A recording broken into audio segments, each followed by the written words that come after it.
So now after the war, you come back. So where did you go, or what did you do? Well, while I was at that time, my folks had all moved up into Yakima. So when I got out of the service, I went back to Yakima because that's where they were. I stayed there for 2 weeks, and that was enough of Yakima. I couldn't stand that place.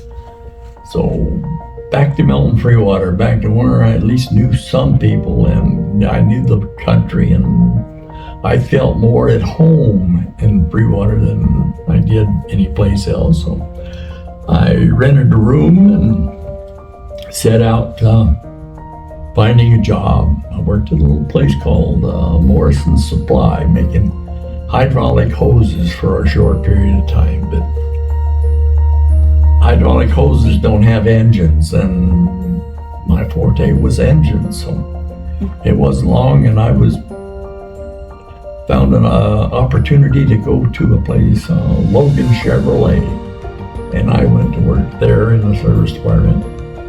And I stayed in the grease up to my elbows for years. So. And you got married and had kids, or what year did you get married? 1968. And then you had June of kids. 68, we got married, and we spent the first 5 years getting to know each other. And then you had, how many kids do you have? We had 3. We waited 5 years before we had the first one. And then another 5 years, we had another one. And then 2 years for the next one. And then 3's enough.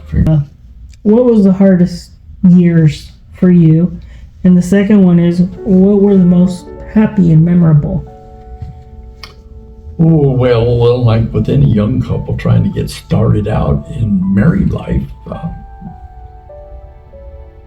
trying to earn a living with the wages at the time. And I went to work, we were making $1.25 an hour. Well, that doesn't go very far.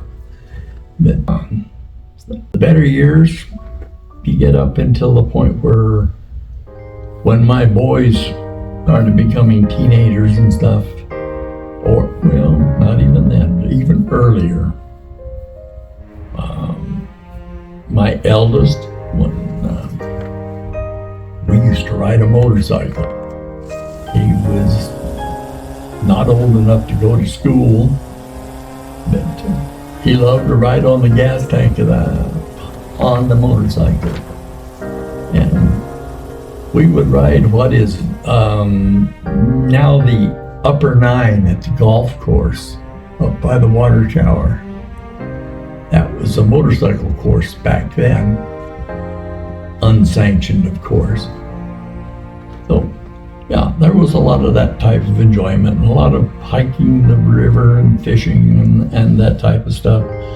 And whenever the snow flew, there were plenty of little short hills and stuff that we could go play on. And the wife and I, we enjoyed our Friday nights or Saturday nights out dancing around at some place. Yeah, that was the best, probably.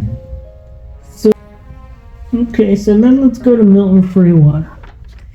And now, as you look at Milton Freewater today, what do you think about it now? Oh, it's a sad sight, really. You look at all of the closed up storefronts.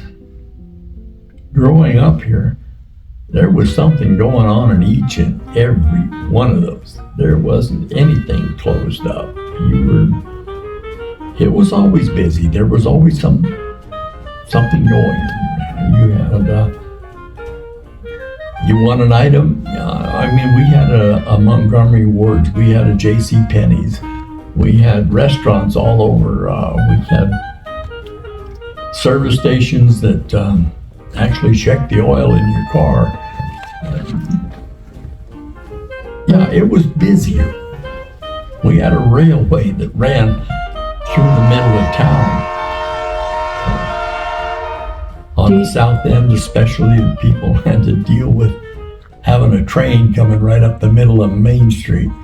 I think the Pea Festival was a big impact in that time. Do you think the city had a real identity at that time? Oh yeah, back when the Pea Festival was going on, the pea capital of the world.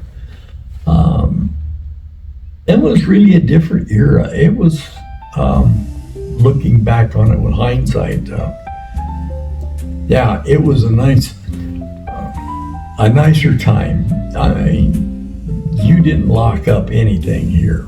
Everybody looked out for everybody. There were some companies that wanted to come into this area that were looking to bring some big jobs. Places like UNI Sugar. They wanted to build a facility here. At that time, we produced a lot of sugar beets. Sugar beets were used in making sugar. But the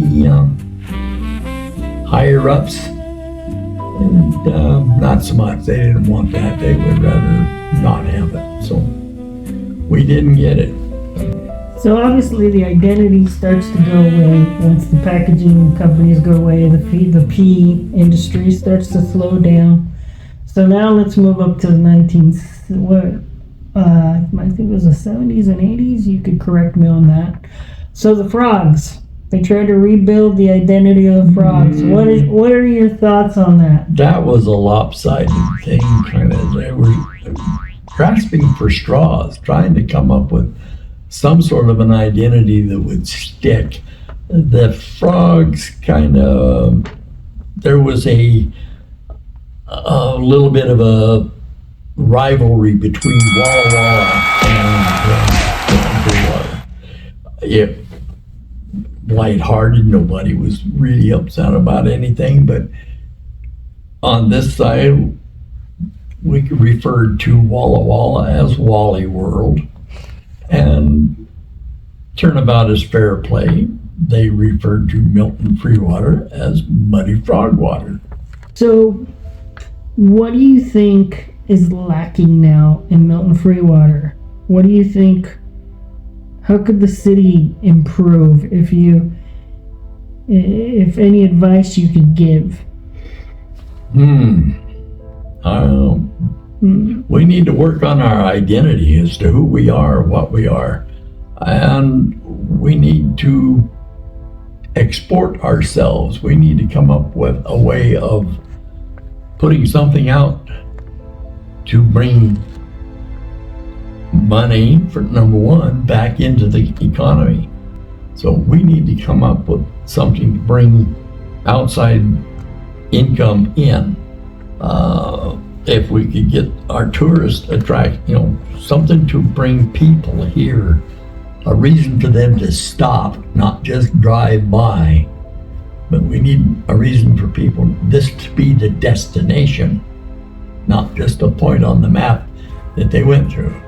So when people drive by here, they just kind of keep going, they don't stop.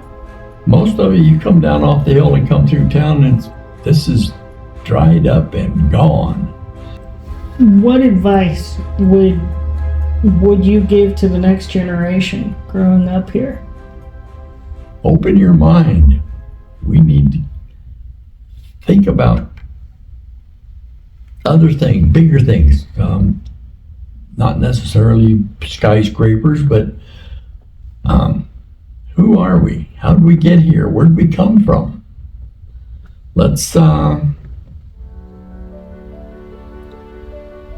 a little town down south of here called Joseph that had shrunk. It was next to nothing. A little farming community, just hanging on by the skin of its teeth. And it got an identity and it took off, and now it's thriving. I mean, they hold a car show in that little town that has more automobiles in it that can hardly fit them in the town. But so what do you think? They seem to be thriving. They're growing. They make it a place to want to go to. So what do you think they're doing right, and what is Milton Freewater doing wrong, if they are doing something wrong? Well,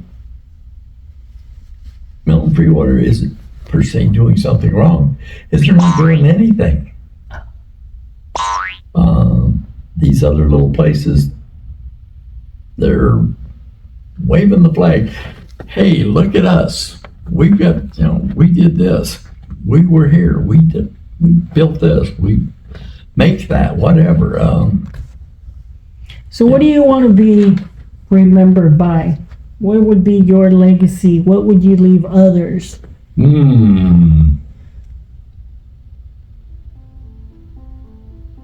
What is it that made Bob White and still stands today?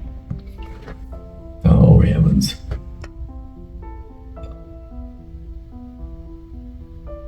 I've always been there for other people.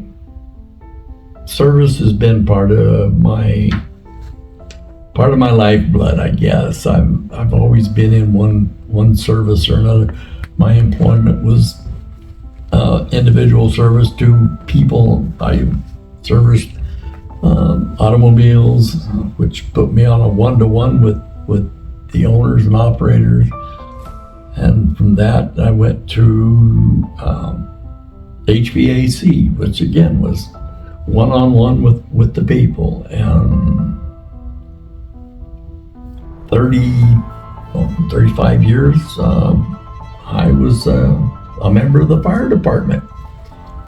So service, I've been there to, people called and I helped. And if you could tell the city to do something, or rather, if you, in a perfect world, so to say, how would you change Milton Freewater? What would you like to see in the next 5 to 10 years Milton Freewater do if they could do something?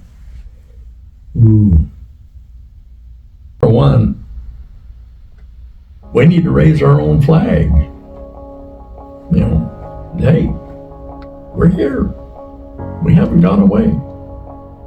We still have a piece of dirt up here on the hill that used to be the old stagecoach route that's still visible today. There's history. We do things, we produce things. Yeah, we need to wave our own flag. That's basically. What is the biggest lesson that you would give the next generation? Probably pride. And my last question, as you see the city now, do you think it needs a makeover? Milton Freewater needs to look like it's someplace comfortable to be. It's someplace where you could come in and you visit for a while. You've got a reason to stay. You've got a place to stay. You've got something to do for whatever period of time. Well, we want to thank you today for taking part of this. Your voice really matters, and I know a lot of people are going to be excited to watch your segment on Voices of the Valley. Thank you so much for taking the time to do this. Thank you, John, for having me.